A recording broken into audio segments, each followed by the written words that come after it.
If there is anyone out there who still doubts that America is a place where all things are possible, who still wonders if the dream of our founders is alive in our time, who still questions the power of our democracy, tonight is your answer.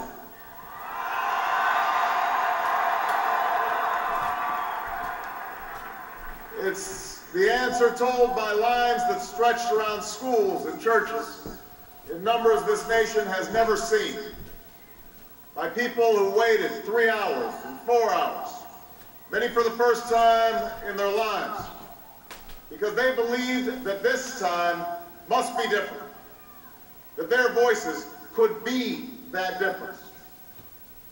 It's the answer spoken by young and old, rich and poor, Democrat and Republican, black, white, Hispanic, Asian, Native American, gay, straight, disabled and not disabled, Americans who sent a message to the world that we have never been just a collection of individuals or a collection of red states and blue states. We are and always will be the United States of America.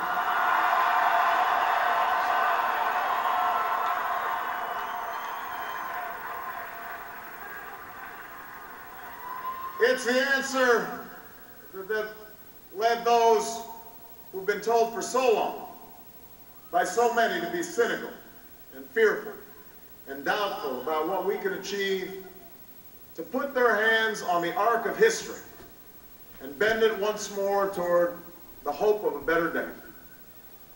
It's been a long time coming, but tonight, because of what we did on this day, in this election, at this defining moment, change has come to America.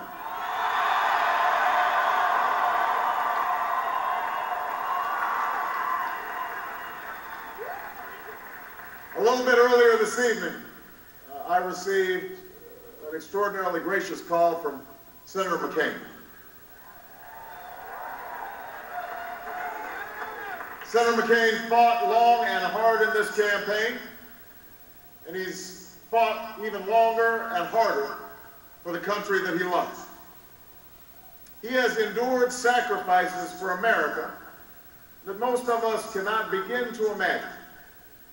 We are better off for the service rendered by this brave and selfless leader. I congratulate him. I congratulate Governor Palin for all that they've achieved, and I look forward to working with them to renew this nation's promise in the months ahead.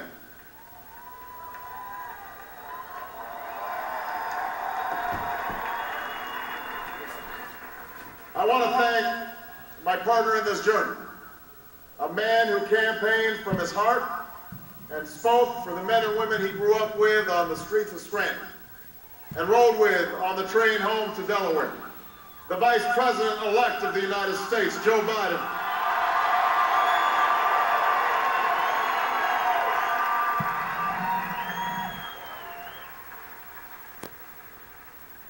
And I would not be standing here tonight without the unyielding support of my best friend for the last 16 years, the rock of our family, the love of my life, the nation's next First Lady, Michelle Obama.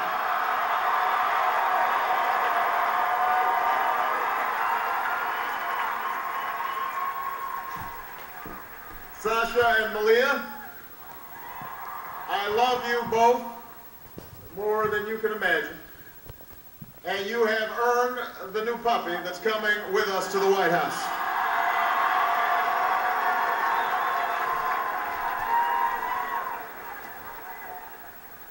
And while she's no longer with us, I know my grandmother's watching, along with the family that made me who I am.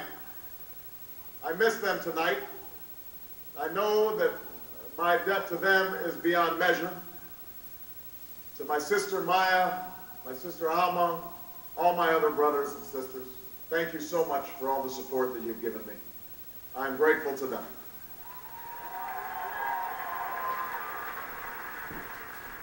to my campaign manager, David Plouffe,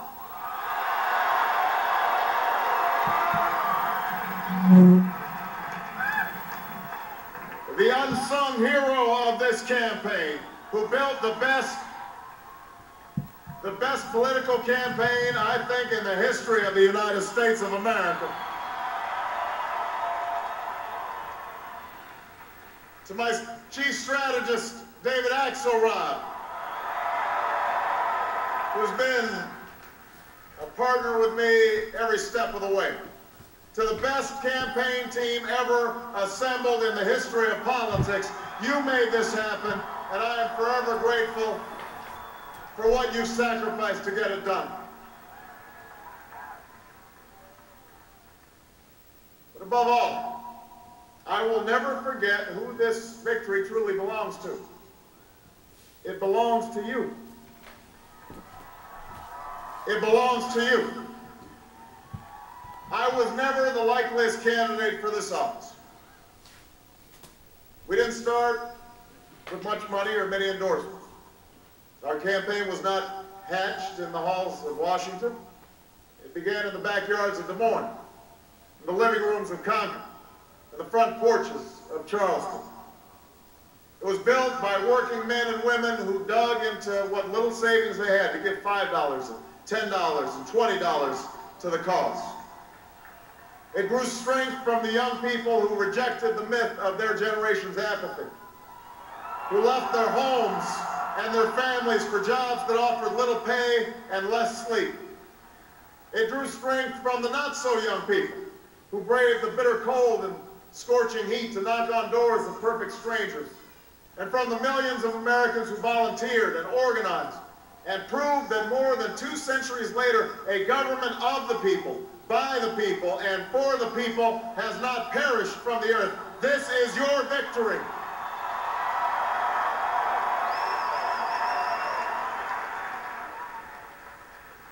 Now, I know you didn't do this just to win an election.